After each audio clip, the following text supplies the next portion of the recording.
Hi everyone! For today's video, ang pag-aaralan natin is Grade 4 Math, Quarter 2, Module 1, Lesson 3, Differentiating Prime from Composite Numbers. Ano nga ba ang kaibahan ng prime at composite numbers? Meron tayong example dito para maintindihan natin. Anna is a grade 4 pupil who loves studying very much. Since her house is far from the school, she always wakes up early in the morning to fix herself and start walking so that she will be able to arrive on time in her class. While walking, she passed Mancanor's farm with 5 goats, 7 cats, 10 pigs, and 12 carabaos. So si Ana gusto niya talagang mag-aral, no? Kahit na malayo ang kanilang bahay, maaga siyang gumigising para hindi siya ma-late sa kanilang school. So sa kanyang paglalakad, nadadaanan niya ang farm ni Mancanor at may nakita siya doong 5 goats, 7 cats, 10 pig at 12 na carabao. So ano ang mga number na ito? Sa tingin niyo, ano kaya ang mga number na ito? Okay, so meron tayo ditong prime number. Okay, so ano yung prime number? Ang prime number is a number with only 2 factors, 1 and itself. Ang mga prime number daw ay yung mga number na ang kanyang factor is ang kanyang sarili at 1 lamang. So for example sa number na yon, 3. Si 3, kapag i-factor mo si 3, ang kanyang factor is 1 times 3 lang talaga is equal to 3. So, ang kanyang factor is 1 at ang kanyang sarili. Meron ka pa bang ibang number na pwedeng ma-multiply na ang sagot ay 3? Wala na. So, 1 at 3 lang talaga. Kaya ito yung tinatawag nating mga prime number. How about composite number?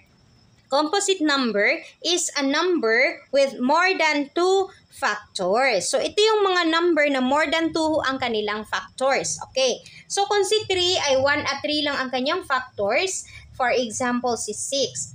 Si 6, kapag i-factor mo siya, 6 times 1 equals 6. So, 6 and 1 ang kanyang factor. And then, 3 times 2 equals 6. So, ibig sabihin, si 6 merong 4 na factor. So, si 6, si 1, si 3, at si 2. So, meron kang iba pang ma-multiply aside sa kanyang sarili at 1 para mag-result ng 6. Hindi kagaya ni 3 na 1 at 3 lang talaga.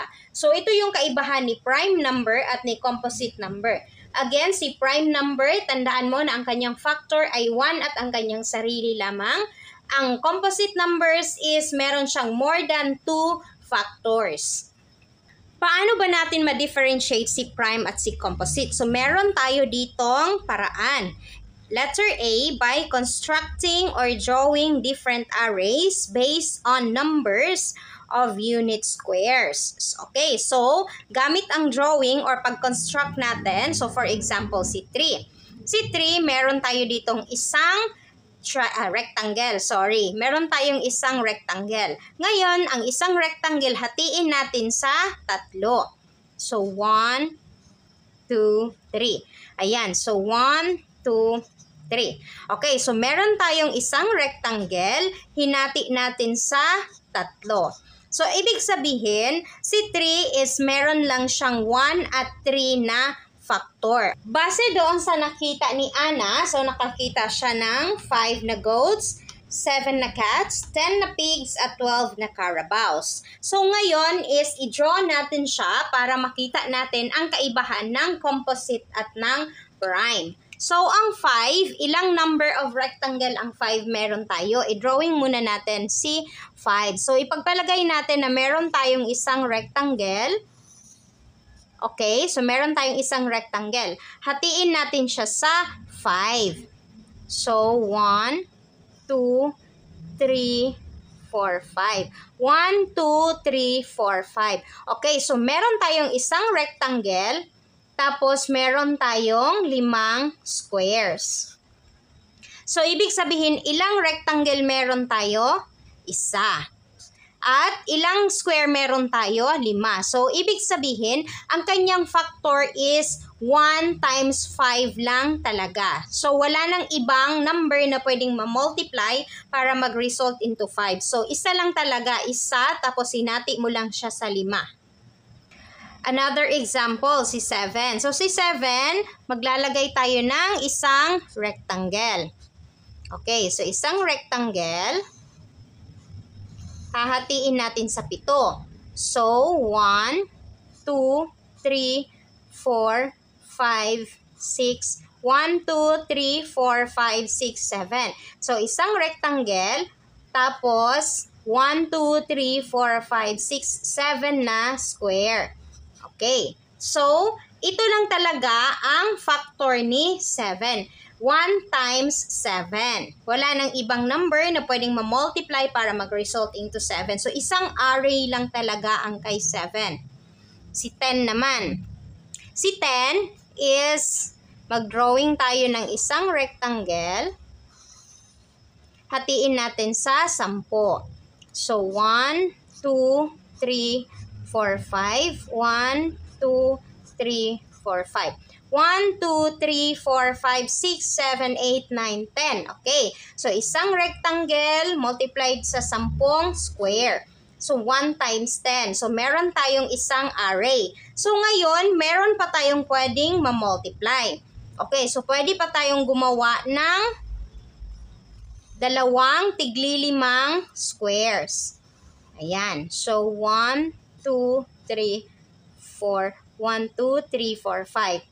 1, 2, 3, 4, 5. 1, 2, 3, 4, 5. Ilang rectangle meron tayo? Dalawa. Times, ilang squares? 1, 2, 3, 4, 5, 6, 7, 8, 9, 10. So, tig-iilan sa isang rectangle? Tig-iilang squares? 1, 2, 3, 4, 5. Tig-lilimang squares. So, meron tayong dalawang rectangle multiplied by tig-lilimang squares. So, ilang rectangle meron tayo? Dalawa. So, dalawa. Kasi isa dito at isa din dito sa baba. Nakita nyo ang kaibahan ni 5, ni 7 at ni 10. Si 5 at si 7, tig-iisa lang yung rectangle nila. While si 10, pwede tayong gumawa ng tig-dalawang rectangle. Ang isa is isang buong 10 at ang pangalawa is dalawang tig-5 na squares. Okay, si 12 naman. So, si 12, gagawa tayo ng isang mataas na rectangle. So, hatiin natin. 1, 2, 3, 4, 5. 1, 2, 3, 4, 5, 6. 1, 2, 3, 4, 5. 1, 2, 3, 4, 5, 6, 7, 8, 9, 10, 11, 12. Okay. So, isang rectangle multiplied by 12 squares. Okay, so meron na tayong isang rectangle. Ngayon naman, hatiin natin itong ating isang buong rectangle. So, gawa tayo ng isa pang buong rectangle pero nakahati siya. Okay, hatiin natin sa 6. 1, 2, 3, 4, 5, 6. 1, 2, 3, 4, 5, 6. 1, 2, 3, 4, 5, 6. 1, 2, 3, 4, 5, 6. So, meron tayong ilang rectangle? Dalawa. Tig-ilang squares ang meron sa isang rectangle? 1, 2, 3, 4, 5, 6. 6. Okay. So, 2 times 6 equals, ano yung sagot? 12. So, ibig sabihin, pwede din nating ipakita or illustrate si 12 ng ganito. Meron pa ba? Meron pa. Okay. Gumawa tayo ng tatlong rectangle. Okay. So, hindi na siya magkasya. Tatlong rectangle. Tapos, hatiin natin sa tig-apat. Okay, so tig-apat sila. 1, 2, 3, 4. 1, 2, 3, 4. 1, 2, 3, 4. So, ilang rectangle meron tayo? Tatlo. Okay, wait lang. Tatlo. Meron tayong tatlong rectangle. Multiplied by tig-ilang square sa isang rectangle. 1, 2, 3, 4. Apat. Ibig sabihin, ang factor din ng 12 is 3 times 4. So, meron tayong tatlong rectangle. Hinati natin sa tig-apat na squares. So, ibig sabihin, ilang number of rectangle meron tayo kay 12? Isa, dalawa, tatlo. Okay, so meron tayong tatlo dito. So, i-compare natin siya. Si 5 is meron lang isang rectangle. So, ang kanyang factor is 1 lang at ang kanyang sarili. Si 7 merong isang rectangle. Ang kanyang factor is 1 lang at 7. Ano ulit ang tawag sa mga number na ito? Prime number. Ibig sabihin, ang kanyang factor is 1 lang at ang kanyang sarili. Si 10 naman, meron siyang dalawang number of rectangle. Pagkatapos, ilan ang kanyang factor? 4. So, 1, 10, 2, at 5. Ibig sabihin, ang tawag natin dito is composite numbers. More than 2 ang kanyang factors. At si 12, meron siyang tatlong rectangle. So, ibig sabihin si 12 is a composite number kasi meron siyang more than 2 factors. Ang kanyang factors are 1, 12, 2, 6, 3, at 4. Meron pa tayong isang paraan kung paano natin malalaman kung prime ba or composite ang isang number by listing all the factors of each number. So, meron tayo ditong 5, 7, 10, at 12. So, ano yung factors ni 5? Ang i-multiply natin para mag-result ng 5 is 1 at 5 lamang. So, ito lang talaga yung mga numbers na pwede nating ma-multiply na mag-result into 5. So, ano ang tawag sa number na ito? Prime. So, ibig sabihin, si 5 is a prime number. Si 7 naman. Kapag i-factor natin si 7, ang ma-multiply natin is 1 times 7 lang talaga. Meron pa bang ibang number na ma-multiply na mag-result into 7? Wala na. So, ibig sabihin, si 7 is also a prime number. And then si 10, ang factors ni 10 is 1 times 10. Ano pa? 2 times 5. So, ilan yung factors ni 10? 4. So, more than 2 siya. Ibig sabihin, ano na number si 10? Composite. So, si 10 is a composite number. And then si 12. Si 12, ano yung factors ni 12? So, si 12 is 1 times 12, 2 times 6, and 3 times 4.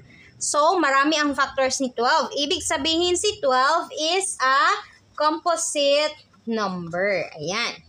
So, madali mo lang ma-differentiate ang prime at composite numbers basta alam mo lang na ang prime, ang 1 at ang kanyang sarili lang talaga yung kanyang factor. While ang composite, more than 2 ang kanyang factors. Sige, kung alam na natin na yung prime at composite, sagutan natin ang ating mga questions na nandito. So, si 17, ilagay natin ang kanyang factor gamit ang listing method. Ano yung mga number na pwedeng ma-multiply na mag-result sa 17? 1 times 17. Meron pa bang ibang number? Wala na. So, si 1 at 17 lamang. Ano ang tawag sa number na ito? Na ang kanyang factor ay 1 at ang kanyang sarili lamang. Tinatawag nating prime number.